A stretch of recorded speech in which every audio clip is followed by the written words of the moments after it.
안녕하세요. 이제 드디어 출애굽기 마지막 장, 우리가 40장에 이르렀습니다.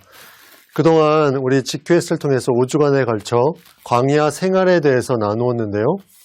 하나님의 인도하심도 우리가 같이 나누었고, 또 그 안에 하나님이 사명을 주시고, 또 인간의 연약함으로 인해서 죄를 지은 부분도 나타났는데, 그 안에 하나님께서 다시 언약을 갱신해 주시면서 하나님께서 우리를, 이스라엘 백성을 인도하심을 통해서 보여주시는 내용을 우리가 같이 나누었습니다.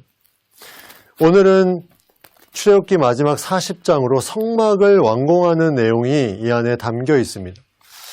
어떻게 보면 광야 생활은 하나님께서 가장 중요시 여기는 것은 결국 하나님의 만남, 하나님과의 교제, 그것을 너희가 함께 함으로 이 광야 생활을 보낼 수 있음을 우리에게 제시해 주는 내용을 계속해서 담고 있습니다. 구름기둥, 불기둥으로 그것을 나타내시고 성전을 통해서, 성막을 건축함을 통해서 그 모든 것에 하나님의 현존을 이스라엘 백성들에게 나타내 주셨습니다. 우리가 새벽에 계속해서 말씀을 나누고 있는데요. 출애굽기에는 19장에 시내산에 도착하고 20장에는 십계명에 대한 내용이 나옵니다. 그리고 21장, 23장에 하나님께서 율법을 주시고 24장에 이스라엘 백성과 언약을 맺는 언약식 내용이 나옵니다. 그리고 25장, 27장에서는 성막을 제작하라는 명령을 주시죠. 그리고 29장에는 제사장 위임식이 장면 가운데 이제 그 내용에 나옵니다. 31장에는 십계명 돌판을 이제 받게 되는데 결국 32장에 이스라엘 백성의 죄악으로 인해서 모세가 그것을 던져버리고 깨트리고 다시 시내산 올라가서 다시 돌판을 받게 되고 언약을 재수립하는 내용이 34장에 나옵니다. 그리고 그 제작 명령대로 성막을 이제 제작하게 되는데 그 내용이 36장부터 38장까지 나오고 40장, 오늘 본문의 말씀에는 이제 성막이 건립되어서 봉헌하는 내용이 나오게 됩니다. 우리가 출애굽하면 이제 애굽을 떠나서 나온 내용을 우리가 보게 되는데 나오고 나서 시내산에 이른 것이 3월에 이르게 됩니다. 1월 정월 15일에 출애굽하여서 3월에 이르렀으니까 한 달 보름 정도, 한 2달 후에 시내산에 이른 것을 보게 되는데 이 성막을 완공한 것이 출애굽 2년 1월 1일입니다. 그러면 시내산에 머무른 지 3월부터 그 다음에 1월이니까 한 10개월 후에 성막이 완성이 되는 거죠. 17절 말씀에 보면 둘째 해 첫째 달 곧 그 달 초하루에 성막을 세우니라. 출애굽 2년 1월 1일에 성막을 세웠다는 내용이 나옵니다. 성막을 왜 이렇게 하나님께서 중요시 여겼나? 출애굽의 여러 과정 가운데 성막 제정을 명하시고 또 건립하는 내용을 기록하시고 또 마지막에 40장에 이 건립이 이제 완성돼서 봉헌하는 내용, 이러한 내용을 통해서 성막에 대한 내용을 강조한 것은 바로 하나님과의 교제를 가장 중요시 여겼다는 거죠.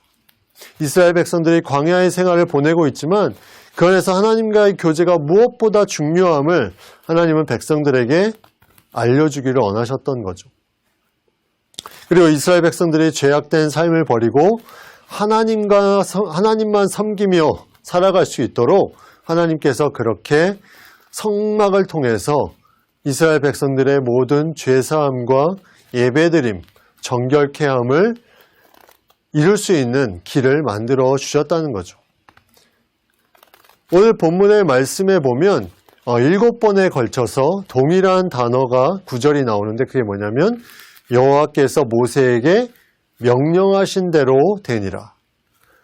모든 각각의 장소, 성막의 각각의 기구들을 만들고 나서 여호와께서 모세에게 명하신 대로 그대로 이루어졌다는 것을 강하게 말씀하면서 이 성막이 인간의 목적으로 지어진 것이 아니라 하나님의 뜻 가운데 지어졌다는 거죠.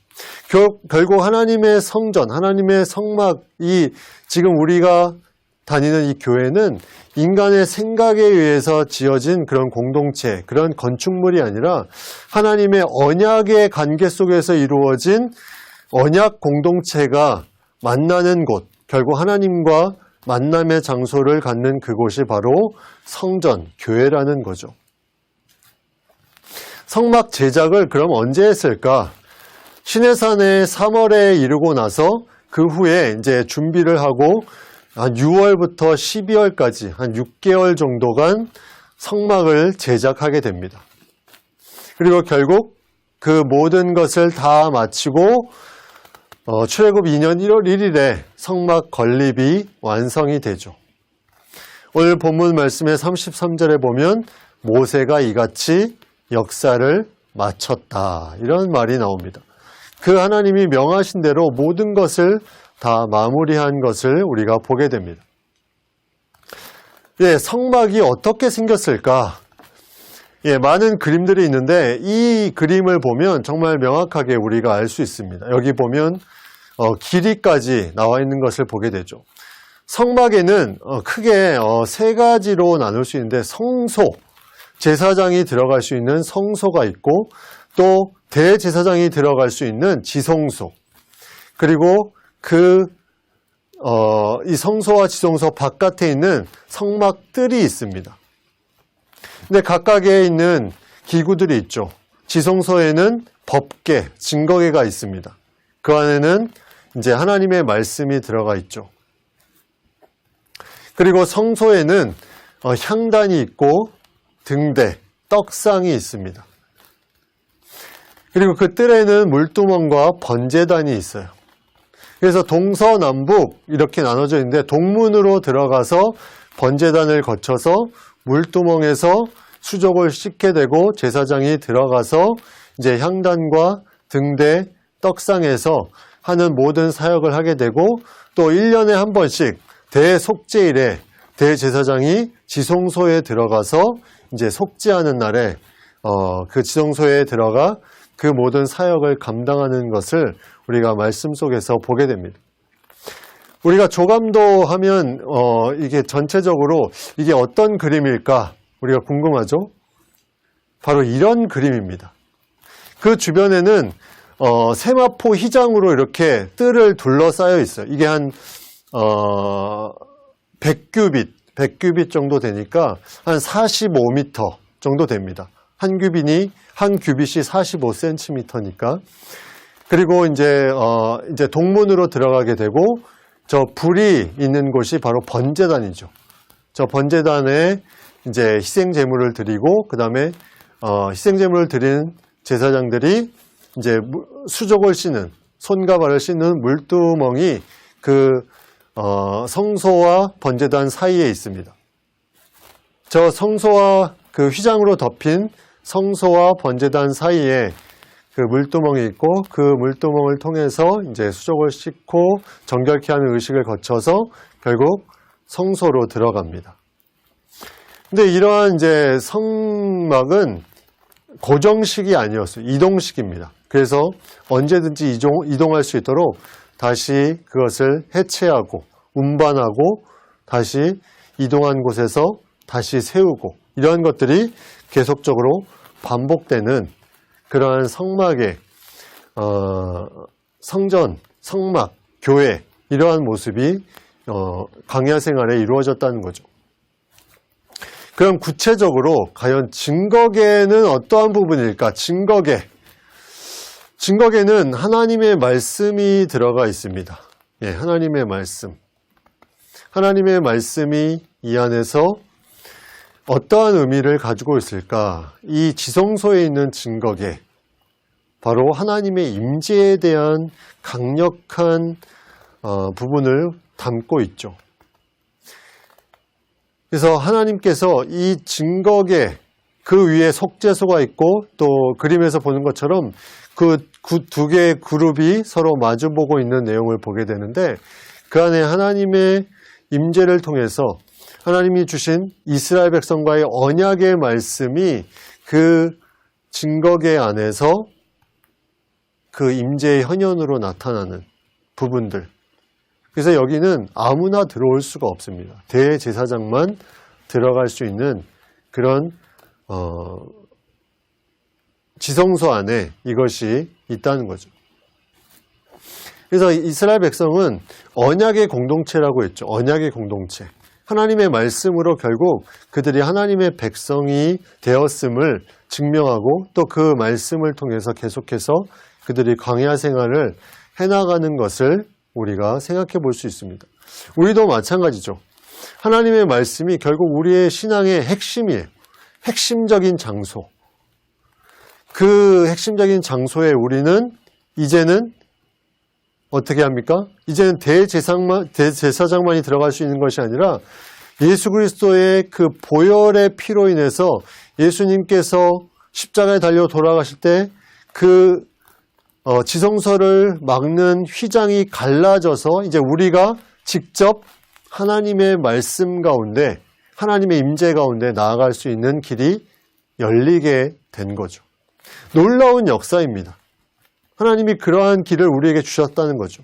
그래서 우리는 스스로 예배의 자리에 나와서 직접 하나님 앞에 예배할 수 있는 그런 존재로 우리를 만들어 주셨다는 거죠.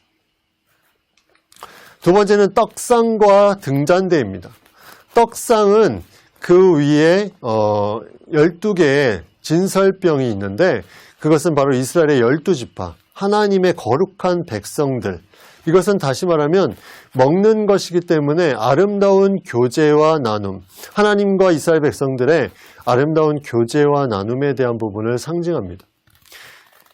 그리고 북쪽을 향해서는 이 떡상이 있었고 남쪽에는 등잔이 있었습니다. 이 등잔은 빛이죠. 세상을 비추는 빛. 그래서 이 빛은 하나님의 그런 교제와 관계를 통해서 세상에 우리가 하나님의 사랑을 나누는 그런 부분을 상징하고 있습니다. 지금 우리가 교회적인 부분에 보면 전도와 선교, 봉사 이런 부분들을 우리가 생각해 볼 수 있죠. 그리고 금향단이 이제 그 성소에서 지성소로 들어가는 휘장 바로 앞에 있는데 바로 금향단은 계속해서 향이 그 위에서 올라갑니다. 그가 또 금향단을 해막한 휘장 앞에 두고 그 위에 향기로운 향을 사르니 여호와께서 모세에게 명령하신 대로 되니라. 계속해서 향이 올라갑니다. 이 향은 뭐냐면 바로 우리가 드리는 기도를 의미하죠. 이것은 다시 말하면 하나님이 우리와 영원토록 함께 하신다. 그렇기 때문에 우리가 하나님께 계속해서 기도하며 가까이 하며 우리의 삶과 우리의 모든 것이 하나님께 기도하는 삶으로 나아가야 됨을 우리에게 말씀해 주고 있습니다. 자, 이제 그 뜰에 있는 부분을 보게 되는데 뜰에는 뭐가 있냐면 뜰에는 번제단이 있습니다. 동문을 통해서 이제 들어오게 되면 제일 먼저 번제단이 있죠. 이 번제단에서 짐승을 이제 태워서 그 피를 뿌리게 되는데 이 모든 의미는 대속의 의미가 있습니다. 죄사함. 우리를 대신해서 예수님께서 십자가에 달리신 그것을 예표하는 부분이죠. 그 짐승들을 통해서. 근데 히브리서에 보면 이것을 제사함을 매번 하는 것이 아니라 모든 것을 단번에 한 번에 다 이루신 것이 바로 예수 그리스도의 십자가의 대속입니다. 그래서 이 번제단을 통해서 이제 짐승들을 태우고 그 제사함을 통해서 이제 제사장들이 대신 이스라엘 백성들을 그 제사함의 모든 제단에 드림으로써 그것을 이루게 되고 그것을 통해서 이제 성소에 들어가는 부분들을 우리가 생각해 보게 됩니다. 이 당시에는 거룩함에 대한 부분이 인간의 죄로 인해서 모든 사람들이 다 하나님의 현존 가운데 나아갈 수가 없었어요. 모세가 십계명을 받을 때에도 홀로 시내산에 올라간 것처럼 이 제사 드릴 때도 마찬가지로 이제는 특별한 직분을 가진 제사장의 이임을 받은 사람만이 이제 들어갈 수 있는, 이제 모든 백성을 대신해서 할 수 있는 그런 부분들이 이제 이루어지고 있는 거죠. 자, 번제단에서 이제 번제를 드리고 나서 물두멍에서 그의 손과 발을 씻게 됩니다. 거룩한 삶, 그리고 성소에 들어갈 때 거룩한 예배를 드릴 수 있도록 우리 자신을 준비시키는 그런 부분들이 이 물두멍의 그런 상징적인 의미입니다. 그래서 우리가 대속을 깨끗함을 받았지만 계속해서 연약함으로 죄를 짓고 또 그것을 매번 우리가 예배 시간마다 참회 기도를 드리는 것처럼 이 물두멍을 통해서 우리의 삶을 회개하고 참회하면서 다시 깨끗하게 되는 죄사함의 그런 힘을 얻는 부분들이 이 물두멍의 그런 부분에 상징되어 있다는 거죠. 예, 이렇게 해서 성막이 완공됩니다. 성막이 한 10개월, 시내산에 들어간 지 한 10개월 후에 완공이 되게 되고, 이제 그 모든 것이 이루어지고 나서 하나님께서 이제 모세에게 다시 말씀하시고 인도하시는 부분들에 대한 내용이 이제 그 후에 나오죠. 근데 이제는 모세는 그 성막, 회막에 들어갈 수 없습니다. 모세가 그 십계명을 받을 때는 혼자 그가 가서 받았지만 이제는 성막에서 모세가 아니라 제사장이 그 역할을 감당하도록 하나님이 명령을 하셨어요. 그래서 이제 모세도 그 회막에 들어갈 수 없습니다. 이 말은 다시 말하면 하나님이 택한 백성이 하나님의 성전에 모일 수 있다는 거죠. 근데 그 택함이 이제는 우리 모두에게 열려 있다는 겁니다. 그리스도의 피로 말미암아 우리 모두에게 열려 있다는 것. 이것은 놀라운 복음이요, 놀라운 은혜라는 거죠.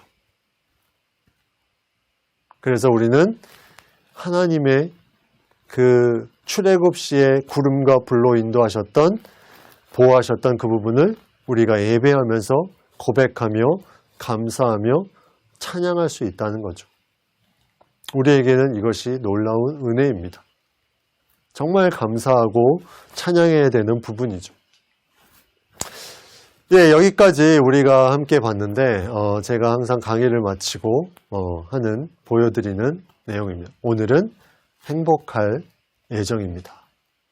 하나님께서 그 출애굽의 과정 40여 년의 광야 생활을 통해서 이스라엘 백성들에게 주고자 했던 것은 너희가 나를 만나고 행복한 백성임을 깨닫고 살아라.